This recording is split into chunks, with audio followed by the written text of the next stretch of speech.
আসসালামু আলাইকুম। আমি আজকে একটা মজার বিষয় দেখাবো। আমার কাছে মজার, অনেক ভালো লাগার একটা জার্নি। সেটা হলো এটা হলো এফডিসির বোটঘাট বলা হয় এটাকে।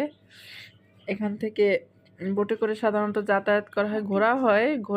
মানে ঘোরাফেরার জন্য কমই আসে লোক এখন। এখান থেকে মানে বেশি পারাপারের জন্যই বেশি এখন ইউজ করা হয়। এখান থেকে বোটে করে গুলশান জেটিতে যাওয়া যায় ওখানে। গুদারাঘাট ওটাকে বলা হয়। ওই ঘাটে গিয়ে আবার এখান থেকে রামপুরা বনশ্রী ঘাট আছে, ওখানে যাওয়া যায়। তো সবাই এভাবে যাতায়াত করে, আমিও করি। আমি ফার্মগেট যাই, গুদারাঘাট থেকে বোটে উঠে এখানে এফডিসির ঘাটে নামি। সবথেকে ভালো লাগার বিষয় হলো এখানে কোনো যানজট নেই, রাস্তায় জ্যামের ভয় থাকে। সেক্ষেত্রে যদি তাড়া থাকে তাহলে এভাবে যাতায়াত করাটা আমার কাছে একদম পারফেক্ট মনে হয়। একটা প্রকৃতির